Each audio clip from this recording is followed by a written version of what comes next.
네, 차별금지법이 국민 10만 명의 동의를 얻어서 국회 법사위에 회부되었습니다. 이런 가운데 민주당에서도 이 차별금지법 내용을 담은 평등법이 발의가 됐다고 하는데 이 관련 입법 논의가 14년 동안 제대로 되지 않았었는데 이번에는 일정 정도 성과를 낼 수 있을지 관심이 모아지고 있습니다. 평등에 관한 법률안을 대표 발의한 분입니다. 더불어민주당 이상민 의원 연결하겠습니다. 안녕하십니까? 네, 안녕하세요. 예. 민주당이 이제 차별금지 등을 골자로 하는 평등에 관한 법률안 제정안을 어제 발의를 했습니다. 네. 이 법 발의하게 된 배경부터 좀 여쭙겠습니다.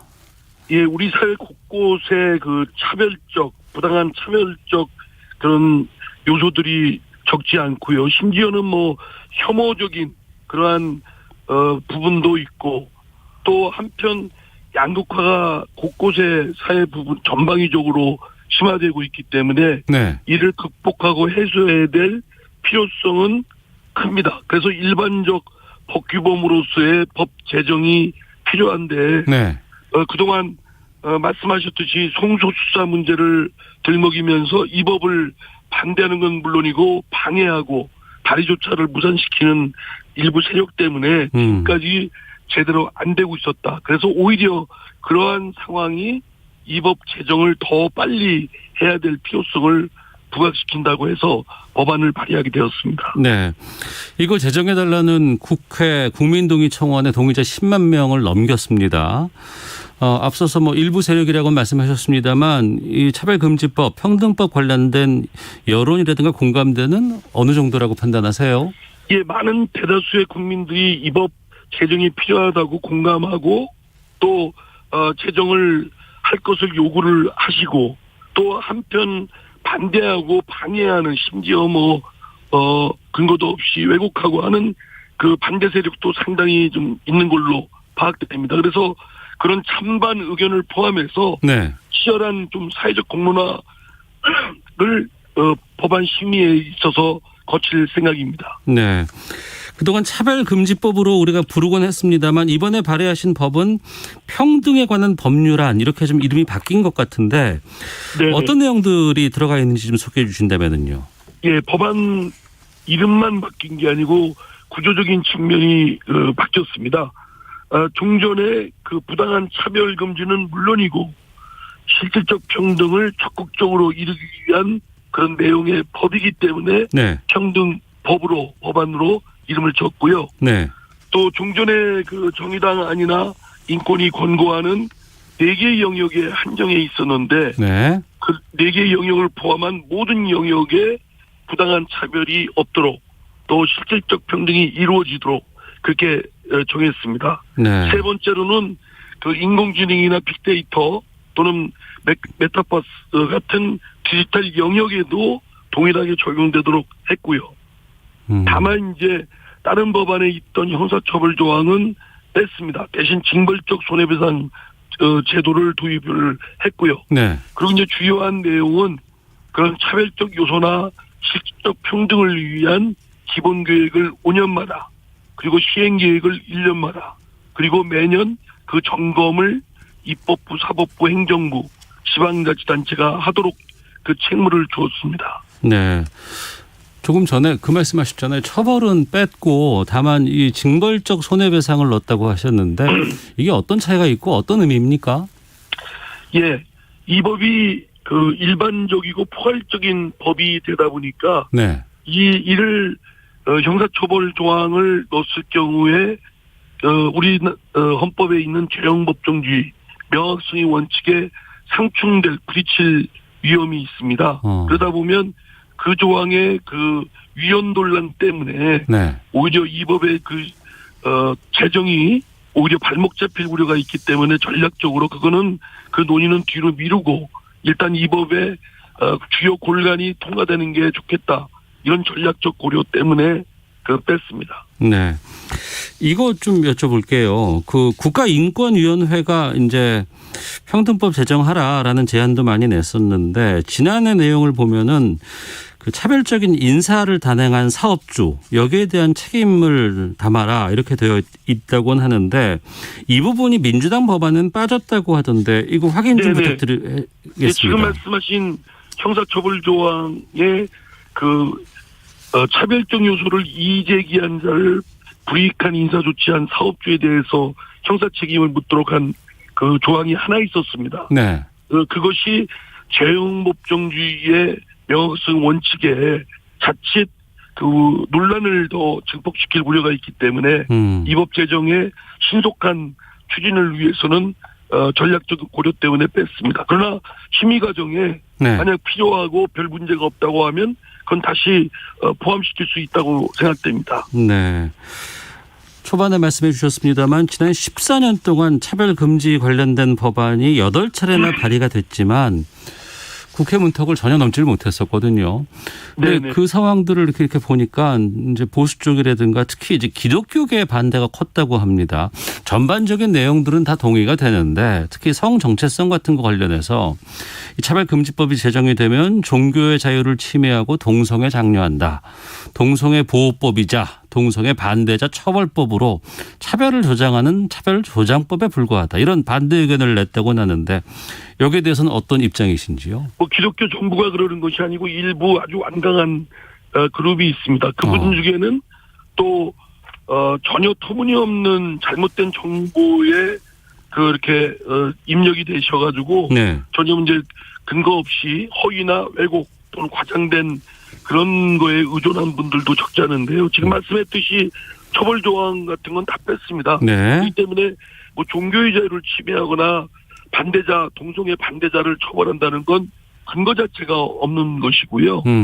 그리고 당연히 일반적인 표현을 써서 동성애를 비판하는 건 표현의 자유나 종교의 자유에 해당되는 것이고 전혀 침해되지 않는데도 불구하고 종교의 자유를 침해한다고 이렇게 좀 왜곡된 주장을 하는 겁니다. 그러니까 결론은 결국 성소수자에 대한 아주 극단적인 무시 또는 혐오 이것이 배경에 깔려 있다고 생각되는데요. 성소수자는 지극히 프라이버시에 관한 것이고 또 각자의 정체성에 관한 것인데 그를 다른 사람이 또는 국가 권력이 관여하거나 재단할 수는 없다고 봅니다. 오히려 그 실존을 존중하고 같이 어울려 잘 사는 것이 또 그 삶을 존중해 주는 것이 공동체 정신에 오히려 합당하다고 생각되고요. 그렇게 성소수자를 오히려 무시하거나 배제시키거나 또는 심지어 혐오하는 건 매우 잘못된 것이죠. 이 차별금지법 관련한 법안들 이런 거 다른 나라에서는 어떻게 처리하고 있는지도 좀 살펴보셨는지요?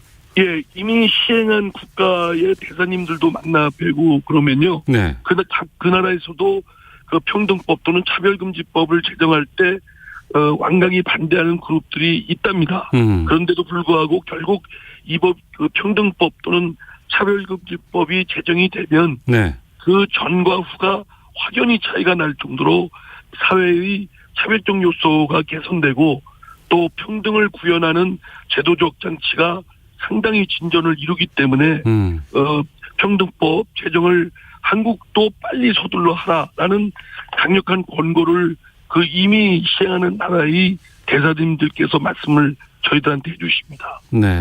청취자 의견을 좀 소개해 드릴게요.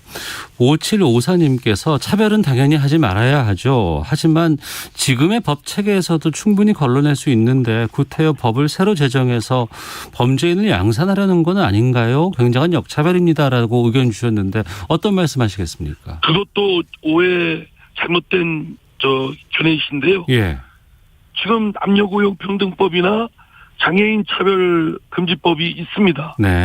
근데 그 이외의 성소수자나 인종 차별에 관한 것이라든가 경제적 빈부 차이로 인한 것이라든가 하여튼 일일이 열거하기 어려운 곳곳의 그런 차별적 또는 평등을 위한 그런 법은 개별법은 없습니다. 그렇기 때문에 일반법으로서 평등법이 제정이 필요한 이유이기도 합니다. 국민의힘 이준석 당대표가 인터뷰에서 이렇게 얘기를 했습니다. 차별 부분도 폭넓게 다루자는 원칙론에는 공감을 한다. 하지만 이걸 입법 단계에 이르기에는 사회적인 논의가 부족하다. 좀 시기상조라는 입장인데 야당의 협조는 어떻게 하실 계획이신지요? 이준석 대표가 젊은 분으로서 상당히 정치개혁이나 사회발전에 진전된 인식과 또 마인드를 갖고 있다. 이렇게 기대를 많이들 이렇게 갖고 계신데 네. 제가 그 이준석 당대표의 발언을 보고 이분도 나이만 그 생물학적 나이만 더 젊지 실제는 뭐 구태 정치인하고 다를 바 없다. 늘 하는 얘기가 그거 아닙니까? 공감을 하나 신중해야 된다. 네. 사회적 합의가 안 됐다. 이런 얘기하는데요. 네네. 그런 불명확한 또는 비겁한 태도를 갖지 말고 공감을 하면 추진해야죠. 네. 그렇게 또 당대표가 됐으면 그 국민의힘에서도 반대하는 분들이 있다면 설득을 해서 이 법이 빨리 되도록 적극적으로 호응하고 협조를 해야 된다고 생각됩니다. 네. 그래서 과거의 그 국민의힘 그 이준석 대표가 선배들의 그런 구태 구습을 답습을 안 하고 극복하고 진전된 정치인으로서 자리매김하려면 이런 쟁점 있는 거에 정직하게 회피하지 말고 정직하게 정면으로 공감을 하면 추진을 하는 쪽에 적극 협조를 하기를 강력히 권합니다. 네. 청와대 국민청원과 달리 국회 국민청원은 동의가 10만 명이 넘으면 법사위에서 90일 이내 심사를 마쳐야 하는 상황이죠.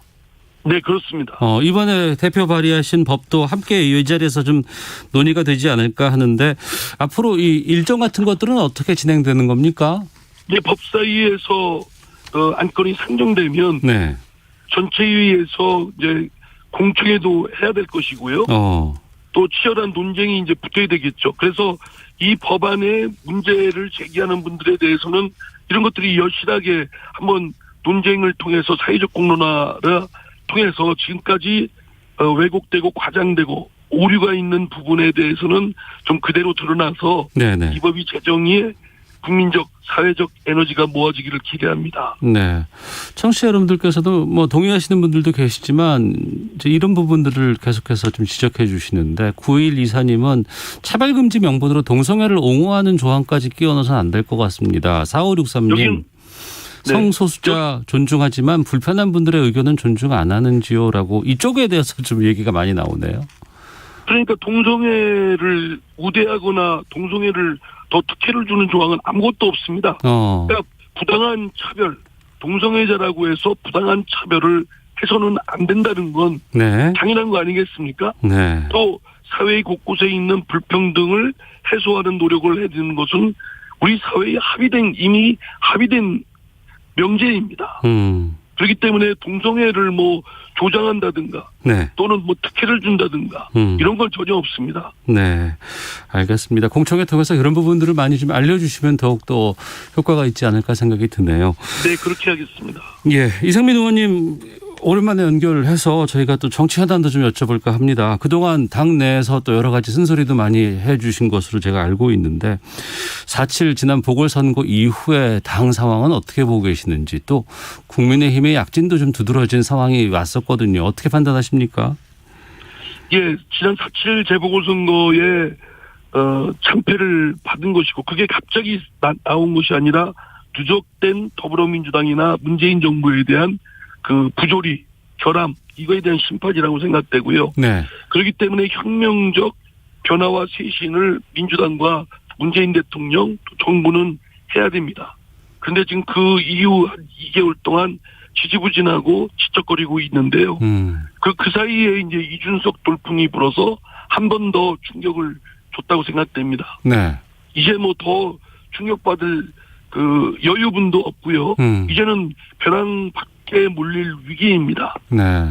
이런 경각심을 갖고 더불어민주당이 혁명적 수준을 그 변화와 쇄신을 선도를 해야지 그 주도권을 국민의힘에 지금은 뺏긴 상황 아니겠습니까? 네. 이거를 주도적으로 180석 가진 정당이 제1당이 하지 못하면 그에 대한 심판은 더 혹독할 것이다. 이런 것은 뻔히 예상되는 부분이라고 생각됩니다. 네.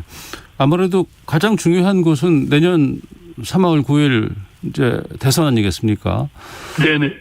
그때까지 어떤 혁혁한 변화라든가 이런 것들 성과를 보여줘야 될 것 같은데 어떤 것들이 가능할까요? 지금 당장 더불어민주당이나 문재인 정부에 대해서 국민들이 갖고 계신 것은 신뢰를 버리고 불신을 극도로 하고 있는 거 아니겠습니까? 소위 말과 행동이 틀리고 네. 내로남불이고 위선적이고 그러면서도 책임을 지지는 않고 오히려 우기고 뒤집어 씌우고 이런 정치적 행태에 대해서 먼저 국민들 그 불신 또는 심판이 이루어졌다고 봅니다. 이런 행태에 대한 지난날의 시행착오라든가 네. 과오라든가 또는 잘못된 부분이 있다면 정직하게 인정을 하고 그리고 그 밑바탕에 민심에 근거한 그런 정책이나 또는 입장을 원칙대로 정석대로 차분히 해야 된다고 생각되고요. 네. 이준석이나 또는 다른 대선 후보자들의 너무 거기에 끌려다녀서 저기도 젊으니까 여기도 젊으니 한다. 이런 짝퉁 의식은 버려야 된다고 생각됩니다. 당원 당규에 따르면 다음 주부터 민주당은 대선 예비 후보 등록 시작하고 9월 10일까지 후보 선출하는 일정 해야 되거든요. 이건 어떻게 네. 진행해야 된다고 판단하십니까? 이걸 연기하자는 의견들이 있는데요. 네. 이 경선 시기는 그러니까 대선 후보 확정 시기는 당원 당규에 명기되어 있습니다. 이걸 바꾸려면 충분하고 필요한 명분이 있어야 되는데 네네. 그러기에는 내세우는 주장들이 미약합니다. 그러기 위해서 그 주장만으로는 경선을 명문화된 규정을 변경하면서까지 바꾼다라는 건 국민적 오히려 설득력이 약하고 네. 자치의 국민들로부터 저 민주당 사람들은 필요에 따라서 자신들이 만들어 온 규범도 함부로 쉽게 바꾼다. 이런 대의적 신뢰를 이룰 수 있다라는 점에서 얻는 것보다 잃는 게 지금 시점으로는 더 크다고 생각됩니다. 네. 그런 의견들이 좀 다수인가요? 글쎄요. 그거에 대해서 숫자를 계산해보지 않았습니다만 네. 하여튼 이해관계에 따라서 입장에 따라서 좀 이런저런 의견들이 있는 건 사실입니다. 그렇군요. 알겠습니다. 범야권 대선 후보들은 어떻게 판단하세요? 어떻게 보고 계십니까? 대표적으로 윤석열 전 검찰총장에 대해서는 매우 씁쓸해합니다. 물론 그 윤석열 총장이 검찰총장 임기를 채우지 못하고 중도에 나가고 대선 후보 유력 후보로까지 거론되는 건 우리 민주당으로서도 책임이 크다고 생각되고요. 예. 하지만 윤석열 전 총장도 검찰총장으로서의 직무를 제대로 하지 못했다라는 점에서 저희 민주당이나 윤석열 전 총장도 성찰이 필요하다고 생각되고 네. 다만 최근의 행보를 보면 매우 대선 후보에 대선에 나가겠다고 한다면 매우 잘못된 것이다. 바람직하지 않다라고 생각되고요. 전혀 지금 정치 상품으로서의 윤석열을 보이기보다는 신비주의 또는 여론조사에 의존하는 이것은 국가나 국민의 입장에서 보면 매우 리스크가 크고 위험스럽다라는 점에서 윤석열 후보는 대선에 나간다고 한다면 자신의 정치적 그 상품의 내용물을 빨리 밝히기를 바랍니다. 알겠습니다. 자, 평등에 관한 법률안에 대해서 말씀 여러 가지 나눴고 정치 현안도 좀 살펴봤는데 이 법률안 언제쯤이면 통과할 것으로 예상하세요? 예상은 함부로 하기보다는 네. 소망은 이번 정기국회에 올해 정기국회 내까지 통과가 되면 상당한 역사적 진전을 이뤘다고 저는 스스로 자족할 것 같습니다. 다만 이제 어려운 상황인데요. 네. 작은 눈덩이를 굴려서 결국은 큰 눈사람을 만들듯이 그런 노력을 가열차게 지속적으로 하면 가능할 것으로 확신합니다. 알겠습니다. 말씀 여기까지 듣겠습니다. 고맙습니다. 네, 감사합니다. 네, 지금까지 더불어민주당 이상민 의원과 함께했습니다. 자, 이 시각 교통정보 확인하고 돌아오죠. 교통정보센터 연결하겠습니다. 이승미 리포터입니다.